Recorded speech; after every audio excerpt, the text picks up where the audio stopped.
Hello guys, ndabasuhuje cyane abantu tugiye kubana muri kino kiganiro. Umuntu ushaka ko kunkurikira muri kino kiganiro arabanza kuri subscribe kuri YouTube, akande like, akande subscribe, akandi kunzogera kugira ngo ibiganiro nk'ibi ngibi bitazajya bimucika. Mbere yuko tubana rero, urabona ko abasubscribers barakenewe.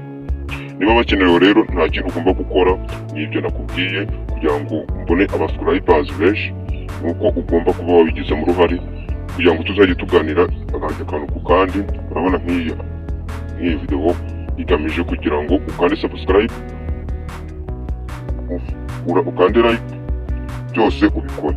Urabona ko hari abasubscribers ngenda mbona 71,000, ibihumbi 100, miliyoni. Nta kindi nawe usabwa gukora kugira ngo nawe uze muri uwo mubare, wakanze kuri kunzogera n'agatima ukabasha kubikora neza cyane. Nta kindi rero ni ibyo ngibyo. Utaha ngiye kubazanira video uburyo bashishura indirimbo, mubashe kwireba neza nta kibazo. Utarayikora subscribe ayikore, tuzajya duhura mu bindi biganiro. Ciao ciao.